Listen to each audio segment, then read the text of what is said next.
Stop waiting. Start becoming.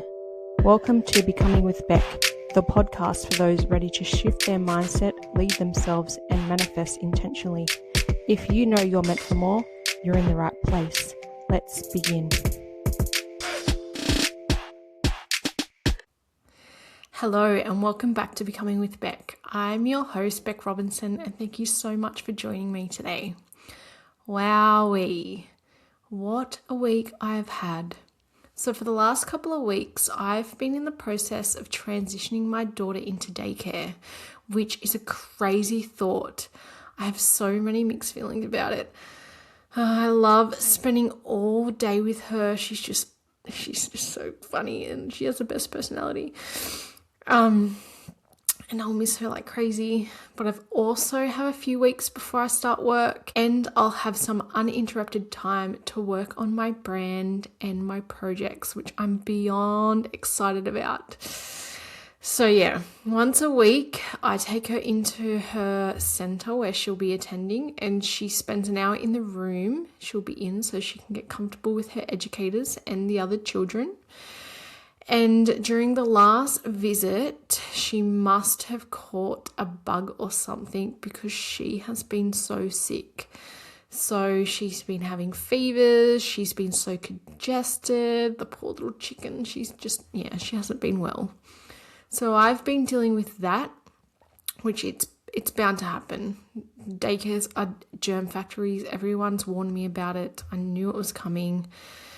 And it pushed me to finally do an online baby and child first aid course, which I've been putting off since she's been born. And I then said once she started solids, I was going to start doing it and get it done. And I didn't do it.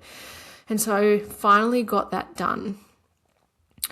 And then so naturally I got sick. I've had fevers, I've had body aches, I've had a very, very, very sore throat. It was a lot.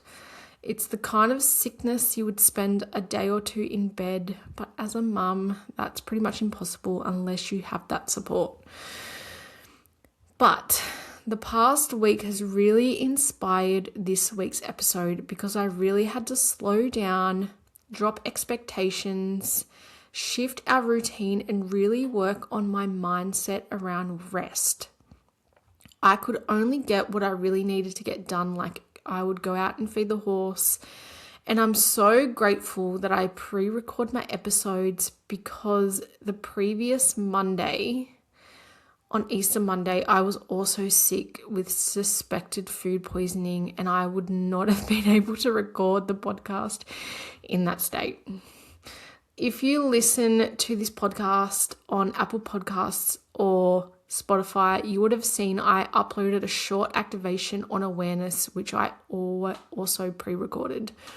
I find activations so helpful for shifting into my new identity and mindset, so I thought I would record some short ones and upload them so you can use them.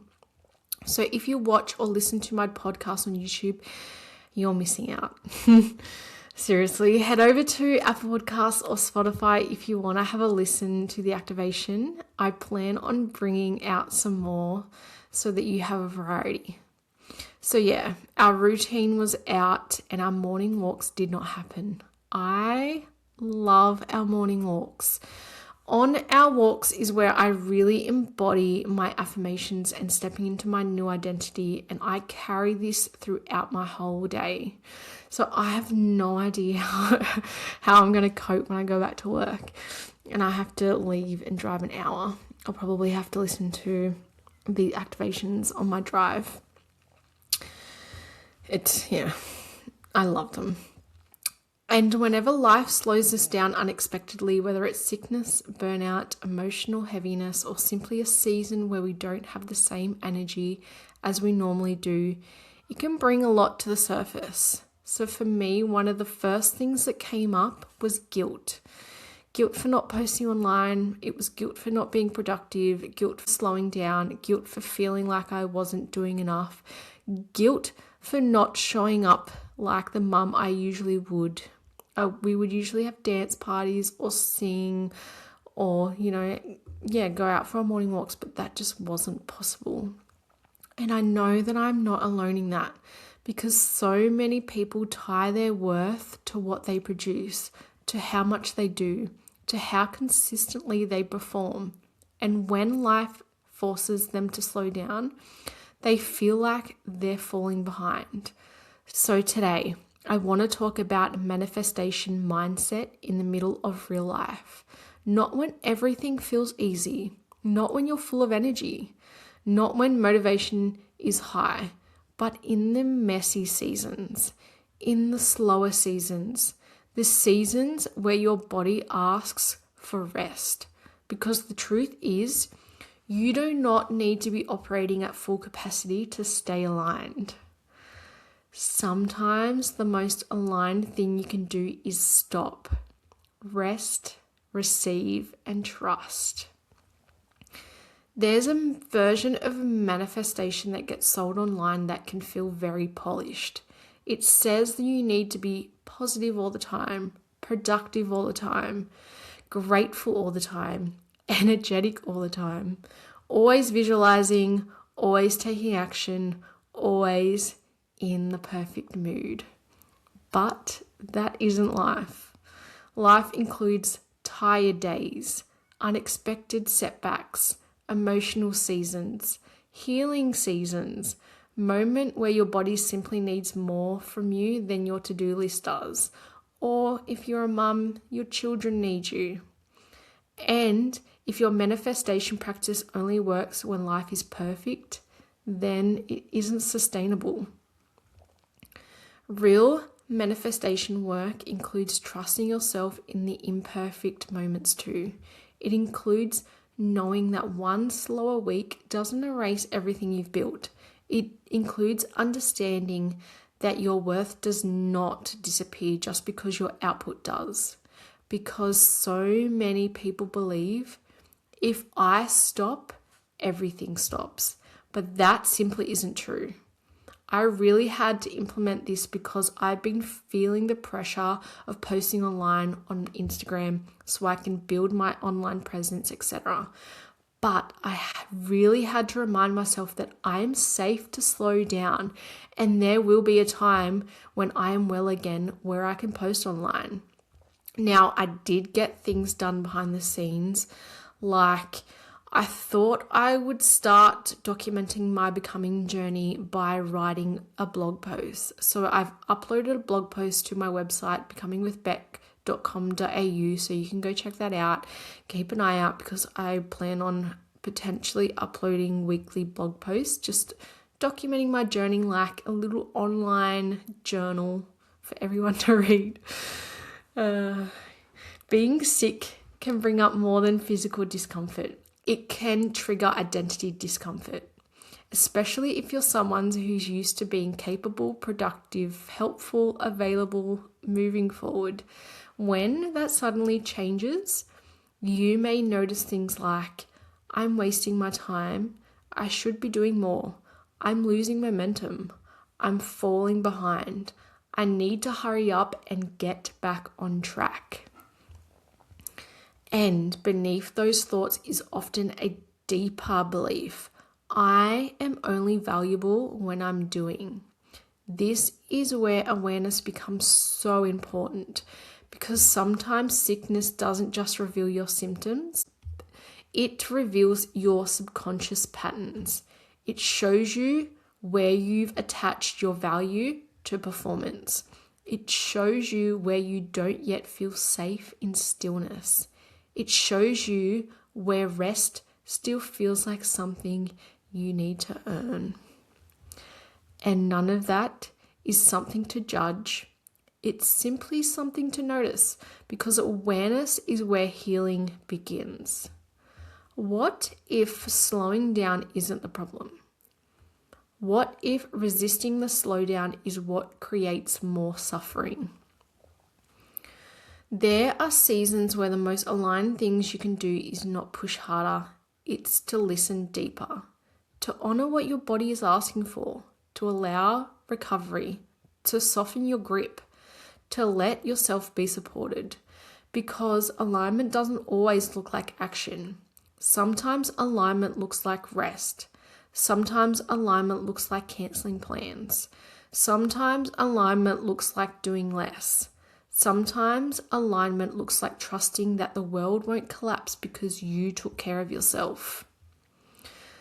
That can be uncomfortable if you've built an identity around always coping, always managing, always pushing through. But becoming the version of you who has the life you want may require becoming someone who knows when to pause too. Because sustainable success is not built through self-abandonment, it's built through self-leadership.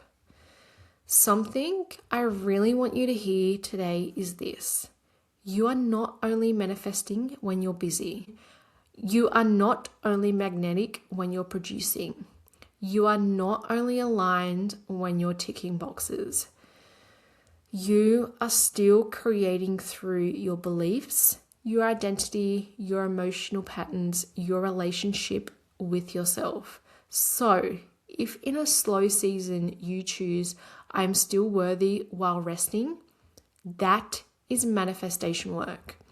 If you choose what's meant for me is not passing me by, that is manifestation work. If you choose, I trust the timing of my life, that is manifestation work.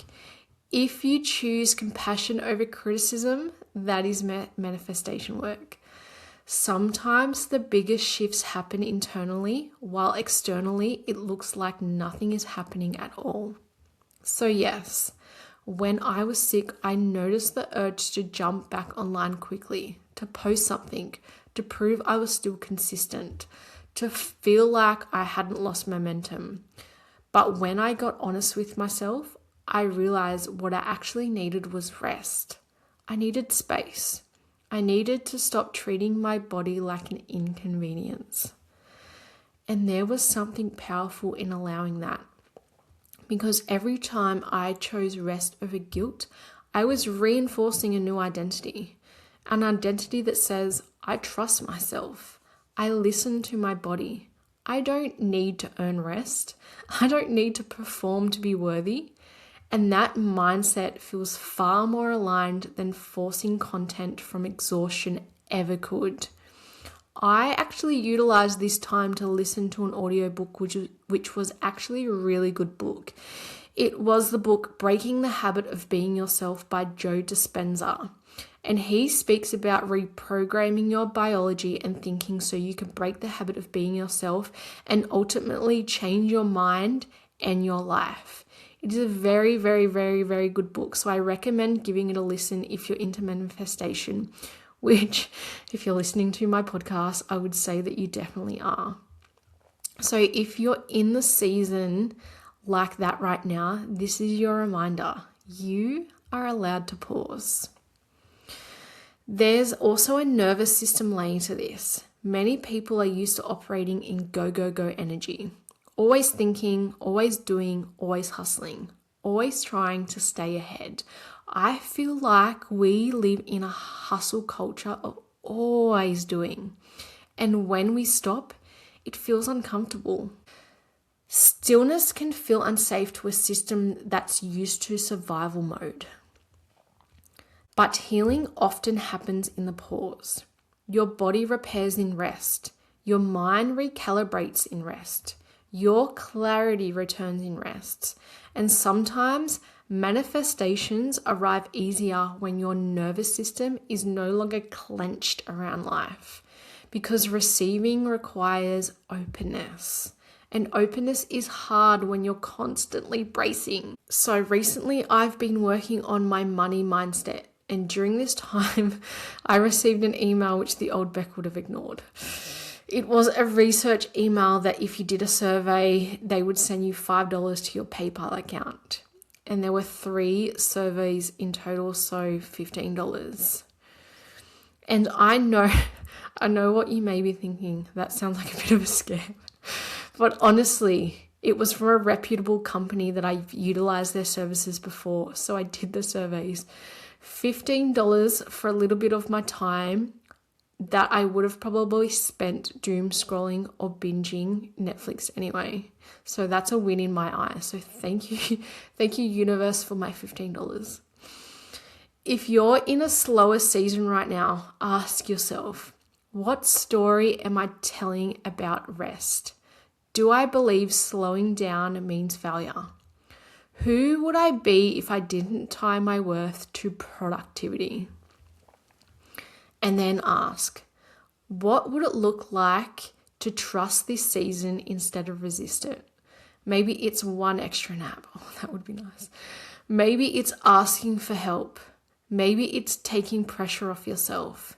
Maybe it's letting today be enough. You do not need to be at your very best every day to create a beautiful life. You do not need constant momentum. You do not need to force energy that isn't there. Sometimes the path forward looks like movement, and sometimes it looks like restoration. Both are valuable, both are productive, both are part of becoming. So if life has slowed you down recently, maybe it's not punishing you. Maybe it's preparing you. Thank you so much for listening to Becoming with Beck. If this episode resonated with you, I would love to hear from you. You can find me on Instagram at Becoming with Beck. And if you're enjoying the podcast, please don't forget to follow and leave a review. It really helps to support this podcast and to reach more people. So yeah, thank you so much for listening to my podcast episode, and I will see you in the next episode. Bye.